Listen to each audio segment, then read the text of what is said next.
Ladies and gentlemen, please welcome back the President and CEO of the American Advertising Federation, James Edmund Datre.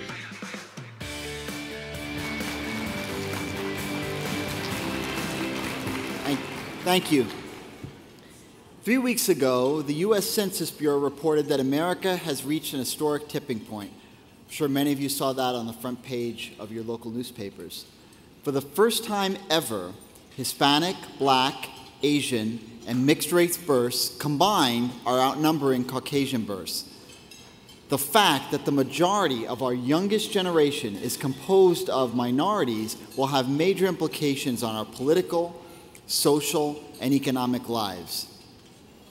Like so many businesses, advertising has been working hard to encourage diversity and to create a more inclusive workforce.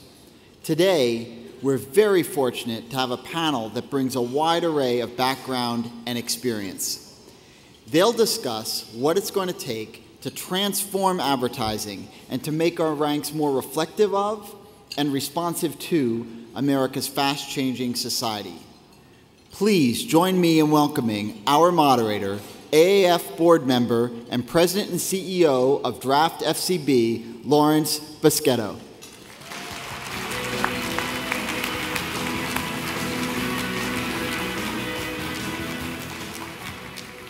Good afternoon.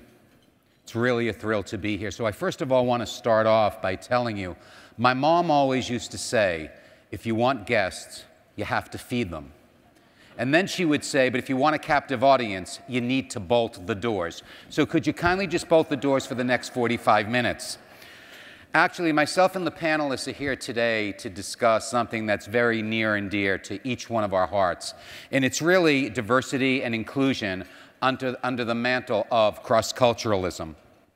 And I want to thank Jim Datre and the AAF for having the vision and the courage to make sure that we are here and we're going to speak to you as real and authentically as we can about the topic.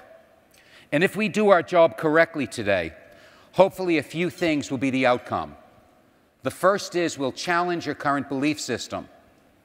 The second, we will stimulate your mind so you arrive at another level of understanding. And the third is that you'll be empowered to go back into your organization and to pretty much try to drive change and be an advocate for diversity and inclusion. You know, we live in a cross-cultural world, and in that world, every person has the right to belong, everyone has a right to have a dream, and equally important, has the right to pursue that dream with the understanding that given the talent and the opportunity, they can achieve it.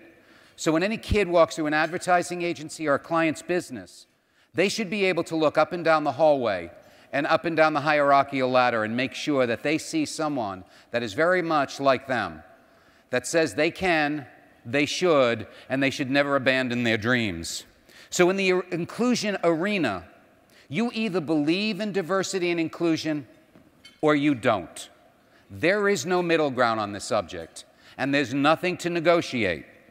So when we talk about this, we must understand from a client perspective, from a societal perspective, from an organizational perspective, it is the only way that we fundamentally should be doing business. And when we develop programs for our clients, it needs to have the nuance, the understanding, and the insights of the diverse population that they speak to on a regular basis. Thank you.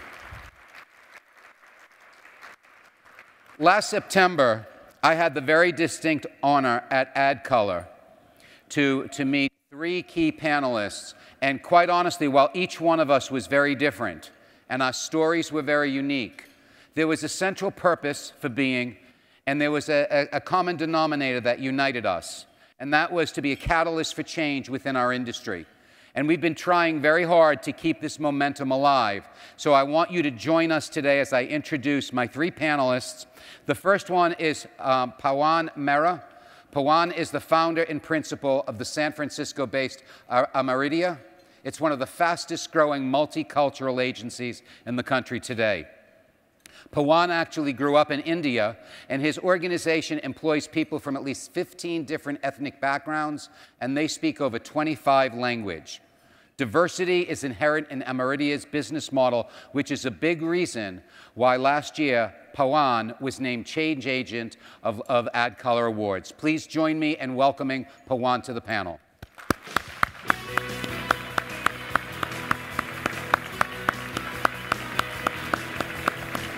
Hello. Thank you. Our next panelist, Esther E Franklin, is an EVP and head of Experience Strategy for the Americas at Starcom MediaVest Group. She travels throughout both North and South America to help guide the integration of human understanding as it relates to strategic development. Her efforts have helped reshape perspectives on African American, Latino, Asian American, and LGBT consumers. Last year at AdColor, Esther was honored with the AdColor Legend Award. Please give her a welcome reception. Hello, Esther.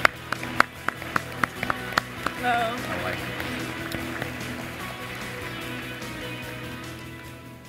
And our third panelist, Aldo Kobato. First of all, last year when we were there, he kept saying, if you want to remember my name, think of the shoes. And that's all I could do. Every time I see the poster, I think of Aldo, no matter where I am. He is the Chief Creative Officer at Dieste and the President, which is now one of the country's leading agencies specializing in Hispanic market and the new American marketplace.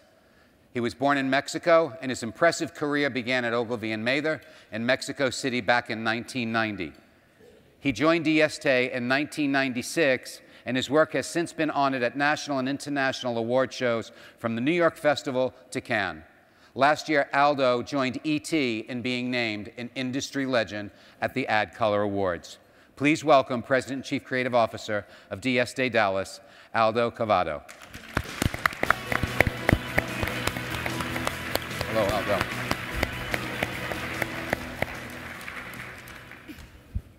Well, hello, folks. This is like being back at home again. Reunion. So we're going to kind of make this a little bit informal, and at the same time, we're going to try to make it real and kind of rip off a Band-Aid and bring a little emotion into this. For anybody to really drive an initiative, especially something in the diversity and inclusive arena, it has to be personal, and there has to be that emotional connectivity. And I'm going to ask my panelists if they could kindly talk about that one moment, because there's always that catalyst that kind of pushes you over the edge. What's that one moment or that one story that they have where they need to know that they had to find their voice and they needed to make this part of their individual agenda? Esther, I'm going to go first with you. Okay. That voice for me happened, I want to say maybe 10 or 15 years ago now. I can't quite put my finger on the timeline. But I was working in an advertising agency. I had been there for a long time with an established group of people that I had very rich, good relationships with. We had many experiences together, so I thought of us as one. We were going through this journey together. We were at a creative review session, and we were talking about the West, the U.S. West, and cowboys. And the vice chair, creative director, turned to me and said something about your cowboys. And I'm sitting there thinking, my cowboys, you know, my mind was turning. It's like, what is he talking about? What does he mean mine? Does he mean black? Does he mean female? What is he referring to? And we were having a discussion about African Americans in the West. And it was the first time that I was conscious that, you know, I was different, even though I was in a group of people that I knew for a long time. So I didn't say anything in the moment because I was so stunned. I didn't know how to respond. And you could have heard a pin drop because no one else knew how to respond either.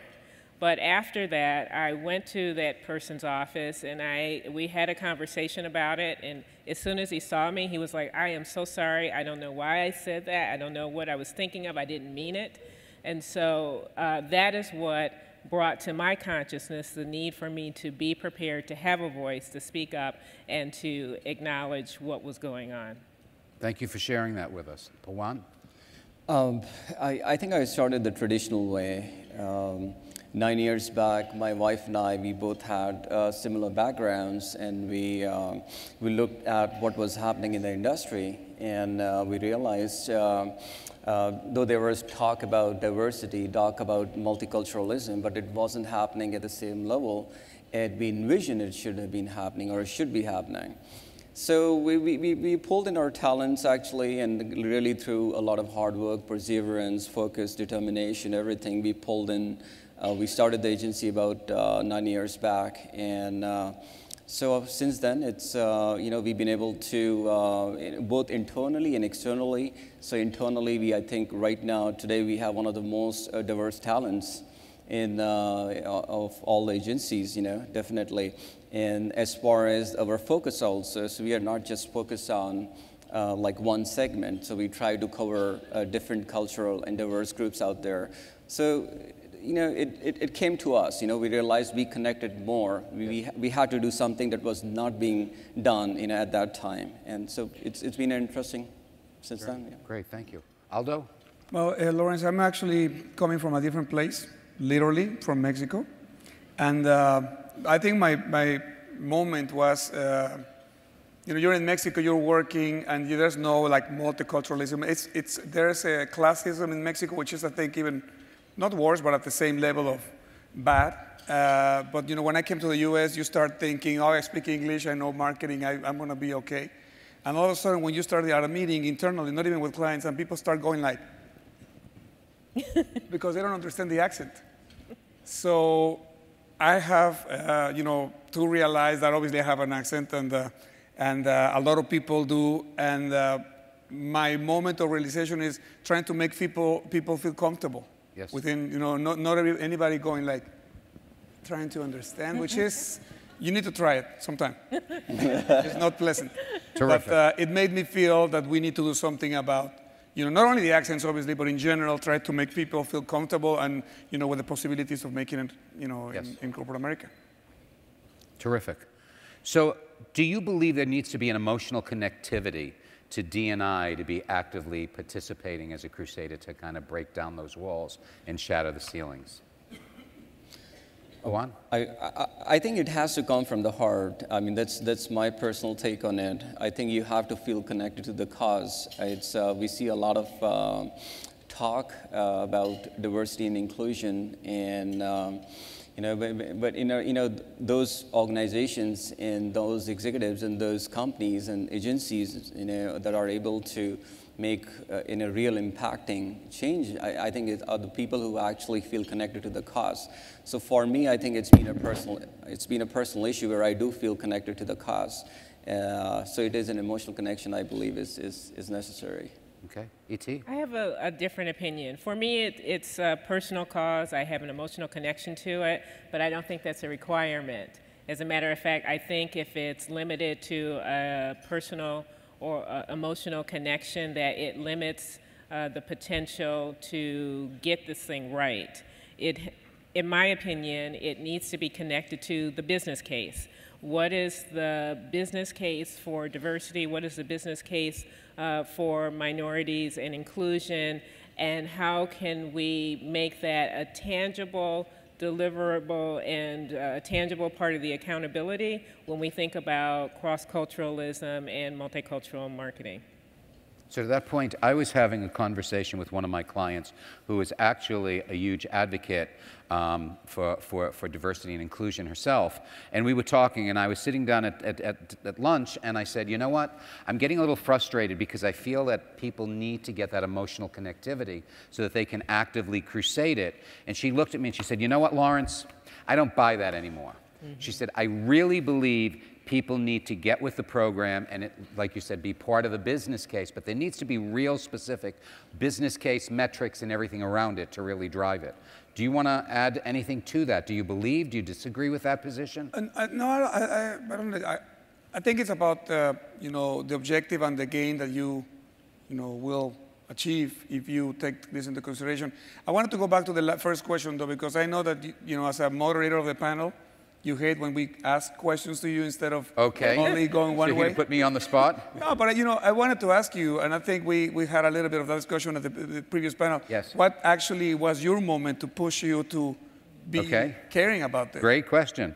You know, as an Italian Catholic man, we have a lot of different labels around us, and one of them, I also happen to be gay. And working in business, my first 10 years, I was in the industry and I was managing a significant piece of business.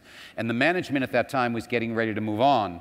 And they brought in a consultant to work with the agency to kind of identify who the heir apparent would be. And when they brought them in, the consultant said, "There's no other candidate, it's you." And 3 months later, they came back and they said, "You know, I'm sorry, I opened my mouth prematurely. Someone else is getting the job." And I said, "Okay, could you explain why?" And they said, "Well, you're not the right image." And I said, "All right, does that mean I'm bald? What do you mean I'm not the right image? I'm right-handed, I'm a little overweight, what is it? Well, I'm not the right image, explain that." And I pushed that window to the point that they were in a state of high discomfort. And they said, "Well, you know, so it's you're not that image," and then it was, "Well, you know you're that way."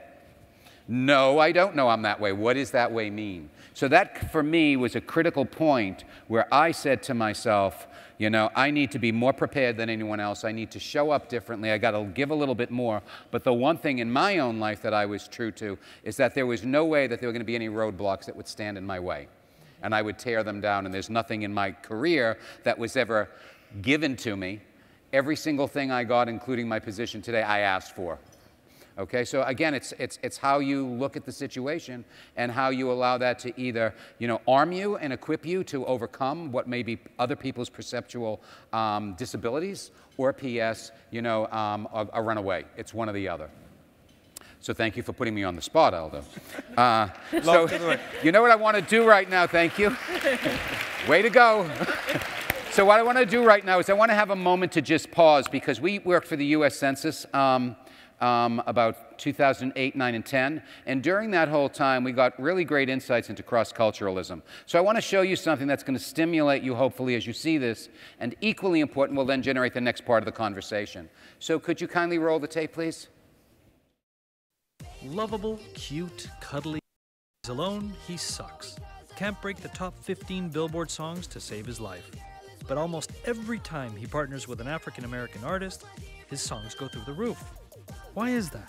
And why is the same thing happening on television? Shows that feature a different culture, not just casting, but actual culture, are wildly successful, while 90% of homogeneously white shows fail to break the top 10. This is a video about a new generation of Americans. A new generation that has a completely different view of what's cool, who's cool, and why it's cool. It's intended to help you tap into a new source of inspiration. Leverage this new generation's viewpoint and keep your brand relevant into the future. Relevant for the total market. See, something dramatic has changed in this country. This is not simply another generational gap. This is a radical shift in the way Americans see things, and it comes from a powerful demographic change. In your father's day, the United States was only 20% non-white. For today's Generation Y, it's 44% non-white. As a matter of fact, 51% of babies born in 2011 will be non-white. And in Manhattan, for instance, the birthplace of cool, 20-year-olds are 74% non-white. Although it's astounding, that's not what's truly industry changing. What changes the game for everyone is how culture is created today. Let's go back to music for a second. In 1950, 100% of top artists were white. But as the years move forward, things change dramatically.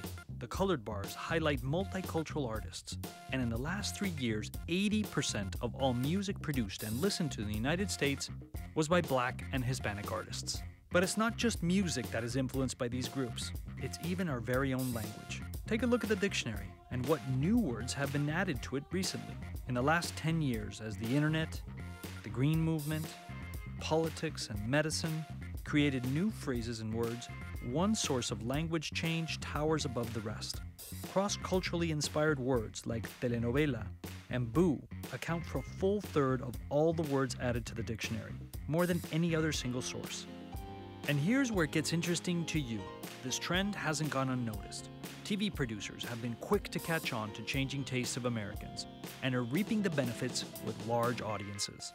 In 1950, an overwhelming majority of the top TV shows were white. As the years move forward, we start seeing shows with token inclusions of multicultural actors. Basically, a white show, but with a black, Asian, or Hispanic face thrown in gratuitously. In the 70s, on the heels of the success of Motown, a bunch of TV shows experiment with token-like casting, but that quickly dies away. Tokenism doesn't really interest anybody. But in the 90s, an interesting trend starts. The new wave of shows draw inspiration from other cultures. And over the next 15 years, that trend grows to the point now where 90% of shows that are successful draw their inspiration from another culture. Okay, enough! You try speaking in another language. Everybody out of my house! TV producers today realize that to make their shows get big numbers and capture the imagination of Americans, there has to be a different, unique cultural angle. Gone are the days when the general market wants to see only general market ideas. It's now the total market, and they want to see total market ideas. Today, successful writers and producers draw inspiration from other sources. In the end, what it boils down to is this: culture is no longer created this way. Culture in America is created like this, and it's time advertising does the same. Some brands have accidentally discovered how this source of inspiration draws massive fans, but there's a methodical way to go about it. Instead of only creating advertising from the traditional perspective of a white middle-class America, draw inspiration from other cultures, the cultures that are creating culture, the cultures that are appealing and irresistibly interesting to your target today. This idea, drawing inspiration from other cultures, in your grandfather's day may have been brand suicide. But today, what's brand suicide is to ignore the trend, ignore what's hot, ignore that other cultures are creating the culture in the country. That's brand suicide today. So lean into other cultures, use them, and keep your brand's edge sharp. So this phenomenon is actually taking place today. I don't know if any of you saw the Super Bowl, but for the first time ever, you had Madonna, who was always only a solo performer. She got up with Nicki Minaj, MIA, and then CeeLo Green. Yeah. And if you looked at the results the following day, it was the highest performing, halftime performance ever in the Super Bowl history. Again, it's just another evidence point to substantiate this phenomenon of cross-culturalism that's going on in the US. So what do you think is the biggest deterrent in our industry? What do you think is the reason why when we walk into agencies we're not seeing the same blend, this mashing up, this joining up of these different cultures taking place? E.T.? I think that as astonishing as it seems, because the numbers are there, the statistics are there, the facts are there, that people really don't see it. The decision makers don't see it. They don't see it in their everyday lives. They don't see it in their communities. They don't see it in their boardrooms. And so that gives you a lens on what's happening in the world that's very different from the lens of the people that are living in the world. So I think that's a huge part of the contributing to the issue. Pawan, do you want to add to that at all? Yeah, there's a lot of talk about how the mainstream is actually, making an effort to understand the diverse market. And of course, the diverse market trying to cater to a larger appeal within the mainstream. But I think the points have to come, the two viewpoints and perspectives have to come together where they feel, everything, there is no general market, there is no mainstream, I feel. The multicultural or diverse, whatever way you define that, I feel like that has to become a part of the mainstream because you're not talking to a monotone audience anymore. And the sooner you realize, the better it is for your brand, for your company, for your growth. It's a business case, it's an emotional case, a business case. So the better you're going to benefit. That would be my take on that. So Aldo, we're going to put you in a unique role right now. We're going to make you a CEO of a major global advertising agency, okay? And in that role, as a cross-cultural advocate, D&I, right? What are the things that you would do to really kind of make a difference so that you had greater relevancy and richness connected to the constituents that your clients speak to? I think first I would start by assessing where the company is in the sense of the getting the, what needs to be done. And I think it has to be very clear to everybody within the company and also for our clients that what's the benefit. I mean, you don't do it, and I think you said it a second ago, it's not to do it because it's the right thing to do, although it is, but it has to be like a goal, something that has metrics, and sure. How do you make this effort of being cross-cultural and inclusive, it's going to affect it, how is that going to affect the output and the benefit for our clients? So I think the first thing is to just assess and then start getting into some programs. But more than anything is really seeing that everybody feels that they have a chance. I mean, I think you said on the opening, your opening speech, it is something that I am Mexican, African American, whatever, to see that I have a path of growth in that company. And that is the first thing that I would actually make sure that everybody gets and feels excited about. Terrific. E.T.? I would also do an assessment, but I would be much more specific about it. I would do an audit, and I would do that audit on 2 levels. So the first level of the audit would be at the most senior decision-making levels of my organization. I would want to see who has the skill and the credibility to talk about multiculturalism in a very authentic way. So it's a combination of what is the composition of my most senior leadership, and also what is their skill, their multicultural skill level. I'd also do that audit at a ground level, at an entry level, or more junior level, because I want to know what's our bench strength, what are we growing up in our organization that is going to marry the sensibilities of where the market is headed to in the future. So that way I've got an organization that's prepared from the top as well as the bottom. And then another thing I would do is, and it just kind of struck me as we're sitting up here talking, that we're trying to do something different with a problem that has been here for a long time. So I would get probably my most nimble and my most people that had the highest acumen level in this area, and I would get them to create a new lexicon. How do we talk about this thing and use words and language and descriptions that have not existed before? Because I do feel that if we continue to use multiculturalism and some of these terms that have been around for a long, long time, they're feeding into perceptions of what people already believe they know and don't really give a sense of urgency to a task that is increasingly becoming more and more of a growing opportunity. So you mentioned something that I think is really important, the sense of urgency, okay? Do you believe something of this importance within society, within organizations, and specifically our industry? Do you think it should be this gradual evolution? Because when we take a look at civil rights, that's been there for close to 60 years already, okay? My feet are not going to be on this planet in the next 60 years. Personally, I'd like to see some significant changes. So do you think this is evolutionary? Do you think this is a revolution? Or what kind of combination of both? Pawan? I think it has been an evolution so far. But in order for it to grow at the pace at which the demographics are changing, it has to be a revolution.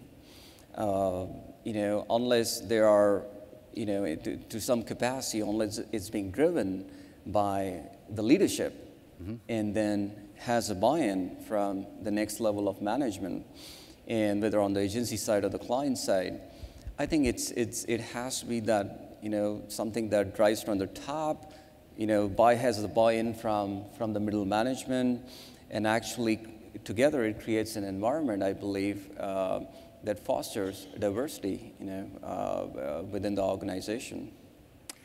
It has to be a revolution. I think it's been, an evolution, in the definition that I understand, is something that is going to be changing and evolving, and it's not up to you, because that's the way the human race is moving. I don't think we got the time, and the results are not there. I mean, we need to really be, and I think Pawan, I want to steal it from breakfast. I mean, be the change you want to see, right?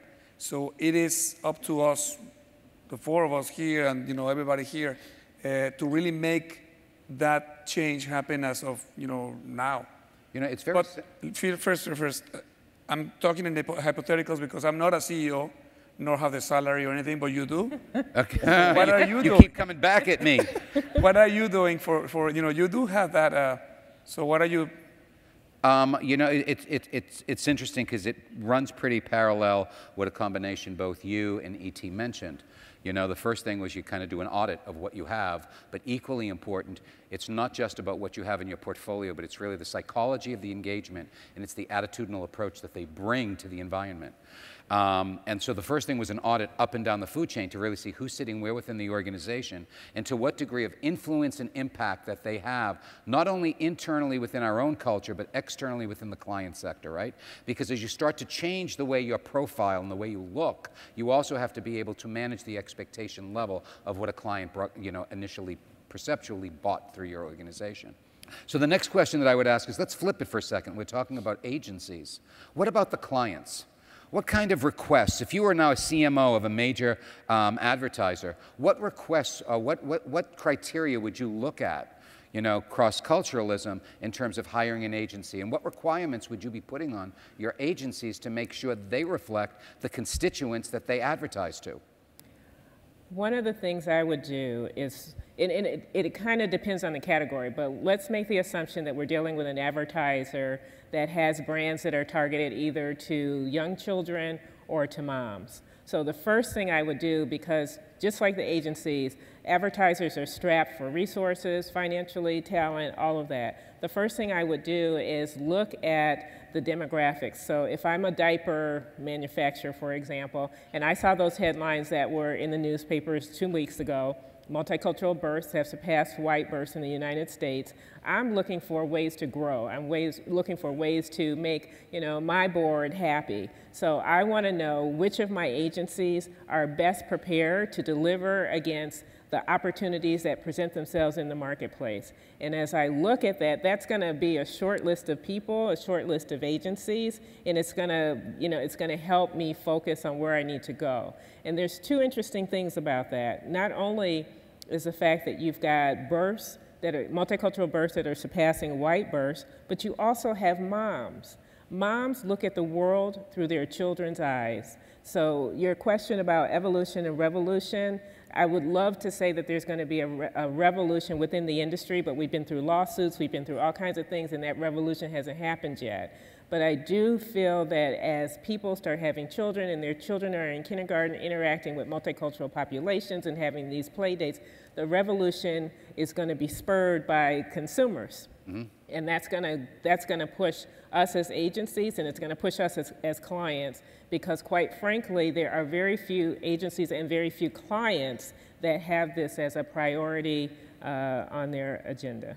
So if you take a look at that, because in a certain degree you're saying following the market, right? Following the behavioral patterns that are emerging, right? Mm-hmm. If you kind of take a look at our industry that we went through over the last 10 years, digital emerged. Mm-hmm. It emerged as a pure play. Mm-hmm. And everybody kind of looked at it in the side, it's mystical, it's magical, it's all this, and you had these specialists come in from all the other disciplines and kind of craft and do their thing. Now what you have is you have the pure play, that's really trying to become a full-service agency, and you have your full-service agency that understands they have to have digital at the epicenter of everything they do. Yeah. How do we prevent that same process from happening in cross-culturalism? What learnings can we take and say if there was a little bit more foresight and if there was a little bit more engineering around the dynamics that were happening, what would we do differently? I'd say, one of our clients, Mark Strachan from Diageo, told us something that was very insightful. He was telling us how we positioned it within the company, which is a very simple question. What color is your money? So it doesn't have to be, am I targeting Hispanics? Am I targeting consumers that are going to make the most sense for the ROI? And I think he's one of those visionaries that you don't have a lot of. And he's not here, so I'm not even brown-nosing or anything. Sure. He's not here. But the point is that he gets that this is business, and we're looking for investing in a certain target and getting the most out of that target. And then whatever the target is, it's up to us, specialists to deliver that target. And I think if it comes down to that simplistic approach, I think we can get ahead. But I do think it poses an interesting question for both multicultural agencies and general market agencies, because on either end of that spectrum, and let's say they're at opposite ends of the spectrum, both have positioned themselves for a long period of time as specialists in the general market and specialists in a minority segment, with the exception of you. Okay, so you're exception. So you had the vision. He's got the vision. So multicultural agencies, in order to succeed, have to become cross-cultural specialists. Multicultural agencies, in order to succeed, mass marketing is not white anymore. It's multicultural. So they both have to come toward the center. And we were talking about this earlier. Right. It's sort of like Hunger Games. It's like, who is going to best position themselves to win in a market that has redefined and reshaped what it is, its sensibilities, what it wants, how it lives its life. And so I think that these are factors that are going to affect agencies on both sides of the spectrum right now. Absolutely, because, you know, again, when you looked at the film, it said in 2034, over 50% of the population would be Hispanic, okay? Does that mean then that the Hispanic agencies now become mass, and PS, the general, are now becoming specialty? Mm-hmm. If they don't kind of find a way to converge and bring it all together in a unique way that really includes everybody in their understanding, we're going to be back to the same paradigm that we're in right now, okay? So our wish and our desire, you know, we're going to end up walking out of this room in a couple of minutes, in 15 minutes. So I'd like to kind of break this into three cells. First is, what do your wish for us collectively? Three areas. One, what do you wish that we do when we all go back to our organizations? What's the wish that we have in terms of helping drive richer, more robust, relevant campaigns for our clients? And thirdly, just for society in general. So I'm going to actually start with you, Pawan, and I'm going to go right down the row. Sure. So it's like Aldo was saying, it's my belief, like, you got to be the change. It's quoting Gandhi, of course, but, you know, be the change you want to see. And part of that is you got to start talking about, you know, you got to be the voice, you got to be the change. So when we all go out, I think we got to spark those conversations, you know, with our stakeholders. On the agency side, I think, you know, my take is, you know, they just need to understand, you know, the realities of the market. Just do a reality check for the corporation side of it. I think it's good, like, they drive that, you know, what they don't realize. I don't think they're realizing, maybe they're not that informed, for whatever reason. But I think if the realization and increased realization comes, you know, on the corporate side, and they dictate the agencies are going to follow that, you know. So partly it has to be driven on the client side too. I would say, for me, I want to go back and identify an opportunity within my organization to practice, to put a different model in practice. You know, get the leadership support for that to happen, find the right mix of team members to make that happen, and really strive for the right amount of time so that it can have legs to breathe. On the client side, I want clients to push harder against agencies. I don't think they push hard enough. I think they begin the conversation, and then a lot of times as agencies we get a pass because we have long-standing relationships. And so I want the client to say, you know what, no more passes. Let me partner with you in your innovation pilot, and let me start pushing this agenda more forcefully, you know, across all projects. And then for society, again, it's let the people drive the change. When you see something that doesn't speak to you, rather than, even if it's a product that you have a long-standing relationship with, don't buy that product, or, you know, speak up about that product. You know, take an action so that that advertiser or that agency knows that you're displeased and that you could be doing better. And I think for all of those, we'll all be better. Yeah, I'd say that, not to repeat, because I think I agree 100% with what you're saying, in the sense of, you know, people, I think they're taken care of. I mean, they do not have to do anything, because they're pushing the world in general, not only marketing. But the three other segments is, you know, clients. I think I'd say the same thing to the three areas, clients, agencies, and even people that are going to work into or get into, your students are going to get into the industry. Be less of a skeptic, and in the sense of, clients still believe that the world is the same way it was like 5, 10, 15 years ago. And I think they need to just go down, walk around any city, and then see that this is not the same old. The agencies, we need to also think, they still think, or they don't believe that they need to change because business is good. So why change? Why need to do, what do I need to do this? And I think this is the only way to be profitable. And then for people working in the industry or students wanting to go into the industry, believing that they can go far in an organization, that it's not because of your race, the way you speak, or the way you look, or whatever, it's going to be a block. I mean, I think you were saying that in the dinner last night, the worst thing is to put yourself, a ceiling and not believe that you can be all you can be, yes, based on things that have nothing to do with your talent skills. And then a little bit going back to your video, which I loved, learning from the music industry and touching on what you were saying about collaborations. I mean, David Guetta, who could have not sold as many, downloads had he not been with Snoop Dogg, So getting two, complementing elements, which is all our agencies and the different disciplines, to really become better on behalf of the clients versus competing. Absolutely, thank you. In closing, before we open this up for Q&As, I just want to say, this whole sense of cross-culturalization, what's taking place, it's a phenomenon, it's dynamic. It's happening as we live and breathe. And we have choices to make. We can stand on the sideline and just watch it happen and watch it pass by us and in essence, do nothing. Or we can get actively engaged in the journey.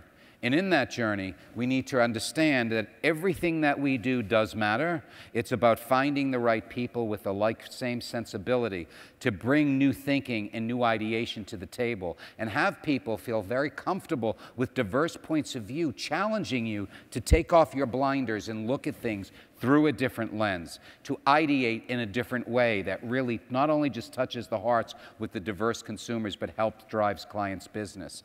I think from a client sensibility, it's about building the business case. Yes, they do have all the data, they have the analytics, they're very smart, but part of it is they also know what's tried and proved. How do we actually help to break down those and find little tests and pilots we can do to help build their evidence case so that they, in fact, can go to their boards and show that there's a new paradigm and there's a new way of doing things. And for each of you, I hope when you go back into your offices, and you look around your organization, ask yourself a question and ask your management the question. As the world is radically changing, why do we still look the same? And what can we do to bring greater relevance and robust richness to ourselves and to our clients? So on this, I want to thank my panelists, and I also want to open this up for Q&As. Thank you so much for the panel discussion today. We work in pancultural marketing as well, day in, day out, and I think our biggest challenges are when we talk to general market agencies, our client on a day-to-day basis, it's very difficult for them to think about and talk about differences because they have been trained at this point for most of their lives, right, to think of us as all the same. And here we stand saying, okay, yes, we are all the same, but now you have to start thinking a little differently about how you approach your consumers, because there are distinctions that you need to recognize, and it makes them uncomfortable, quite frankly.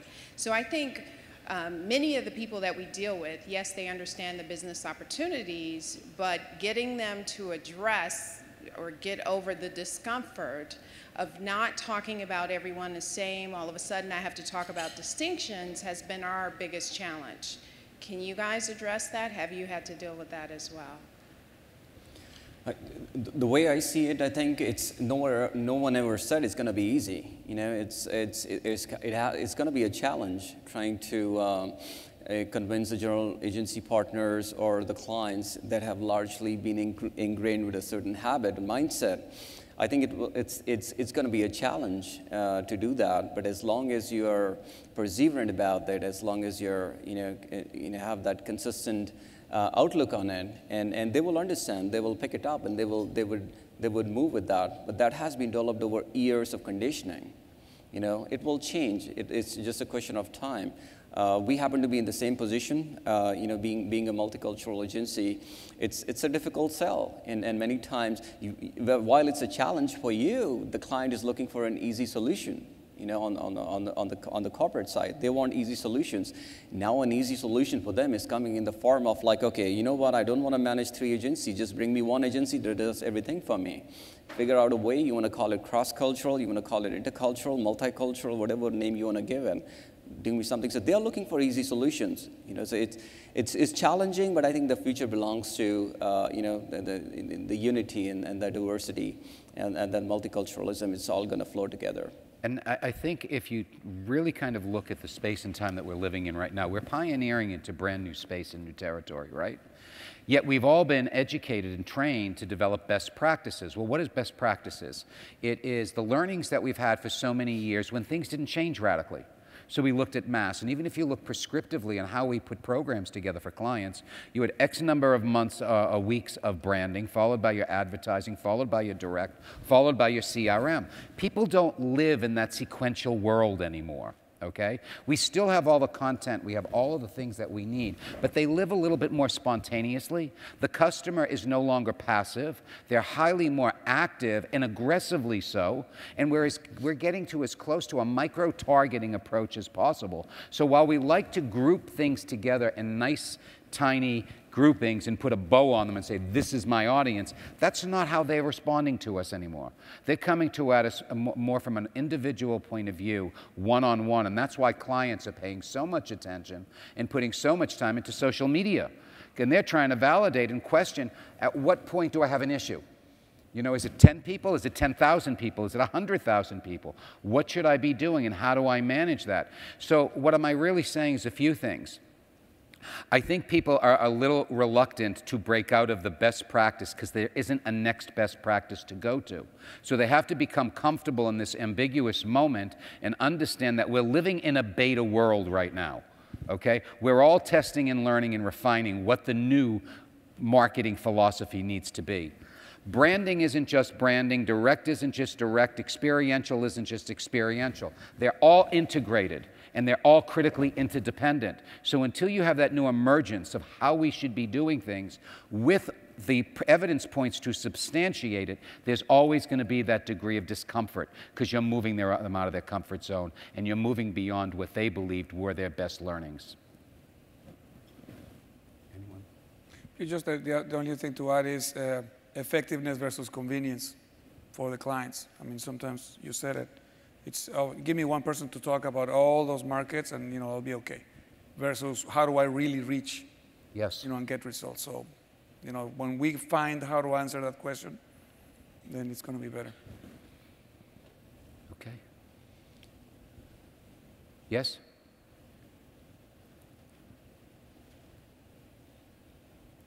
Behind you. Oh, here we go. Hey, thank you. I want to add my thanks to the panel as well. Great job. My question is, I work in marketing for healthcare, hospitals, and I feel like I have a lot of scarring on my head from beating my head against the wall, trying to push the importance of cross-culturalism in the messaging and in what we do, but I continually get pushback from the fact that statistically, minorities are less insured, minorities are less able to pay for that health care. So what I'm trying to do is to help us with that marketing, and I'm getting that kind of pushback from that way. So can you help me answer that question and solve that problem from that kind of, it's not diapers, it's not.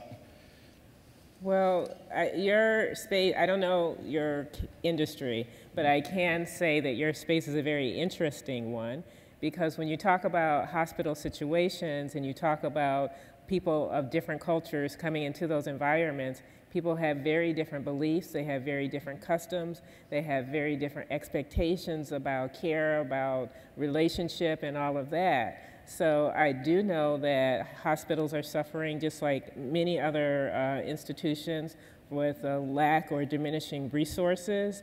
And you mentioned that the minorities are less able to pay, but they are still coming through the door, so there's some kind of relationship that is going on in that environment. Maybe you would be getting a higher share of minorities that have the financial resources you're looking for if the environment was consistent with the way that they wanted to be treated in a care managing situation. So I think, especially in something that's so experientially driven, the fact that your population numbers are increasing, the population dynamic is shifting within your environment, those are things that I would point to, and those are the types of statistics and information I would try and share with your board and your decision makers to help them understand why that need exists and how it can help shape the experience that your institution is able to provide to the marketplace. I was saying we as agency, our agency actually tracks which industries are active in the market, and we especially focus on the non-Hispanic when we do that. And we notice like the hospital systems are one of the most active. So at least, you know, we can say that for California and other key diverse markets nationally, but hospital system, insurance, financial services, we have a spectrum of industries that we follow. It's definitely on the radar. So the smarter hospital systems, they realize they're not looking at short-term gains. They're looking at long-term strategic gains down the line, where, like Laurence was saying, you know, 51% of the kids under 1 year old today are minority kids, and chances are, you know, a lot of them will be insured by the time, and that's going up as well. So, you know, if you have to plan for the long term more strategically, but it's happening. From the Hispanic side specifically, you have the Hispanic market, and then people who are uninsured, but people that are, you know, wealthy and, you know, making more money than the typical perception of Hispanics. So I would say, what is the mindset that you want to try to, you know, target? And then from that, you know, cross-reference with the multicultural, you know, all the segments, and you'll be surprised. I think you may be talking to the wrong segment within the minorities, as far as, you know, recent arrivals, for example, on the Hispanic side. And it could be that, you know, a better segmentation will actually uncover the opportunity more clear. Okay. All right, well, on behalf of my panel and myself, I want to thank you very much. And again, please, when you go back to your offices, spread the word. Do your due diligence, ask your management, what are they doing to make sure that their organization reflects the population? And when you go back to your clients and you're making recommendations, before you do, ask, does this really speak to a cross-cultural community? And does it do so in a way that's going to ultimately drive them to the brand and make them advocates of our clients' businesses? From us to you, thank you very much.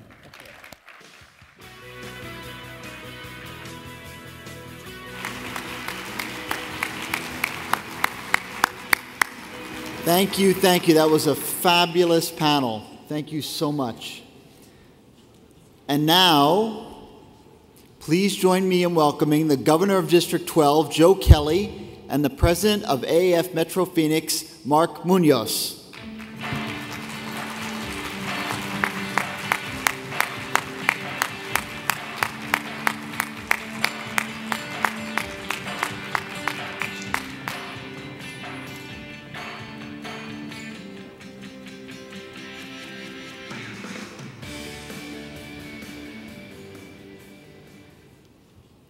District 12 and AAF Metro Phoenix are looking forward to welcoming our AAF brothers and sisters to the historic Frank Lloyd Wright-inspired Arizona Biltmore on June 5th to the 9th, 2013.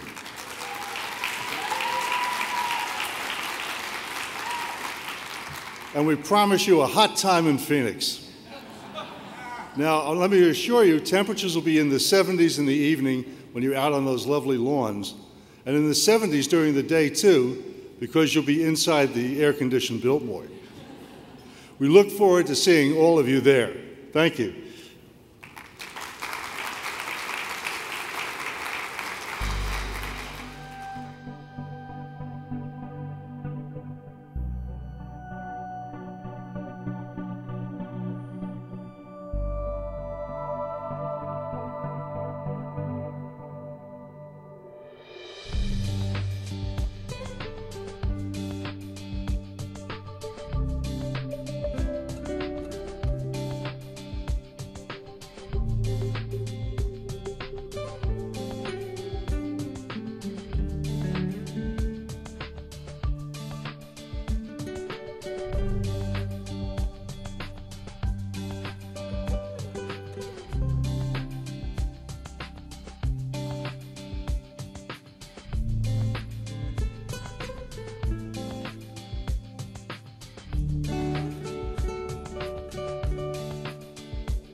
2013 at the Biltmore. It's going to be great. Thank you all again for joining us here this afternoon, and we look forward to seeing you tonight at the Addies, beginning here, 6 o'clock. See you then. Thank you.